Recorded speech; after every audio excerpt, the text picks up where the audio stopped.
Guys welcome to our new video. চলে এসেছি আজকে আমরা নতুন পায়রাডাঙ্গার নতুন একটা ভিডিও নিয়ে। পায়রাডাঙ্গা ঘাট, এটা মুকুন্দনগর ঘাট নাম শুনেছি, তো দাদারা আমাকে ডাকলো এখানে। হঠাৎ করে আমি ইন্ট্রো দিতে যাচ্ছিলাম, আমার ইন্ট্রোটা হয়তো পছন্দ হয়েছে, ওই জন্য ডেকেছে। তো ভিডিওটা দেখতে থাকো আর কন্টিনিউ করতে থাকো।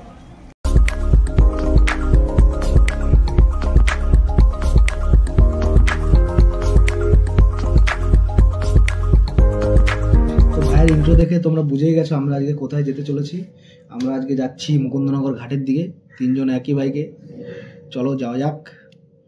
এত সুন্দর দুপাশের দৃশ্য, কিছু কিছু জায়গা তোমাদের দেখাতে পারছি, এইটুকু ভিডিওতে তো সব দেখানো সম্ভব না, তোমরা গেলেই বুঝতে পারবে।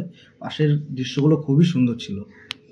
তো চলো, কিছু কিছু জায়গা আবার ভুলে যাচ্ছিলাম কোন দিক দিয়ে যেতে হবে, গুগল ম্যাপসে দেখে যে যাচ্ছিলাম।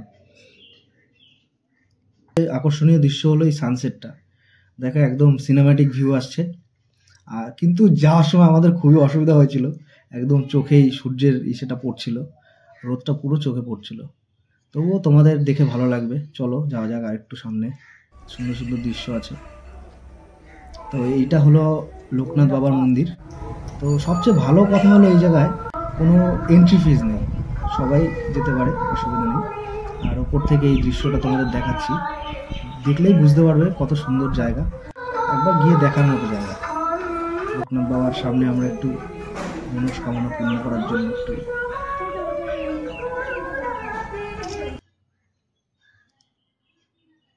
তো এটা হলো আমাদের ভোলা বাবার মন্দির। সামনে পুরো গঙ্গাটা এত সুন্দর লাগছিল। মুকুন্দনগর ঘাটের এই জায়গাটা ওই সাইডের ওই পাশ দিয়ে যেতে হবে, গেলে বুঝতে পারবে। তো ওই জায়গাটায় বোট রাইডিংয়ের ব্যবস্থা আছে, আর রাস্তার দুপাশে খুব বড় বড় দোকানই আছে, মোটামুটি সবই পেয়ে যাবে। এটা হলো শিবকালী মন্দির। এখানে শুভকে পাওয়া যাচ্ছিল না, তো আমরা ভাবলাম একটুখানি ফুটেজ নিয়ে নিই। ওকে খুঁজে পাওয়া যাচ্ছিল না, পরে খুঁজে পেয়েছিলাম। এই ভেতরে এত সুন্দর সুন্দর ফুল গাছ লাগানো, এবং সাধারণ ফুল গাছ কিন্তু এত বেশি সংখ্যায় লাগানো যে খুবই ভালো লাগছিল।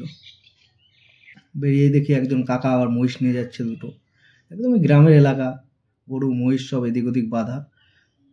তো এই ঘাট ধরে এই পাশটার দিকে আমরা যাচ্ছি। পাশের দৃশ্যগুলো খুবই সুন্দর, কয়েকটা ঘাট বাঁধানো হচ্ছে। এইটা হলো ত্রিশক্তি মন্দির। তার আগে গেছিলাম শিবকালী মন্দিরের দিকে, এটা ত্রিশক্তি মন্দির, দেখতেই পাচ্ছ মা কালী এখানে বিরাজমান। এটা এই বড় শিবলিঙ্গ যেখানে বলে, যেটা মুকুন্দনগর ঘাটের মেন আকর্ষণ, ওই যে দেখতে পাচ্ছ পেছনে।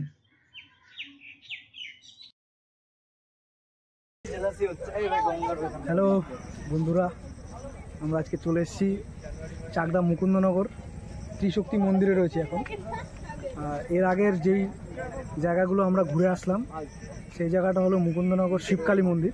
এখন আমরা রয়েছি ত্রিশক্তি মন্দিরের দিকে। জায়গাগুলো খুবই মানে শান্তিপূর্ণ জায়গা, সবাই এখানে এসে ঘুরতে। তো এরপরে আমরা চলে গেছিলাম আম্রপালি ক্যাফেতে।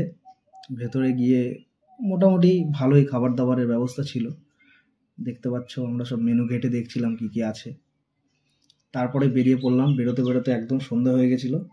তো থ্যাংক ইউ আমাদের চ্যানেলে থাকার জন্য, আমাদের সাথে এইভাবেই থেকো, সাপোর্ট করে যেও।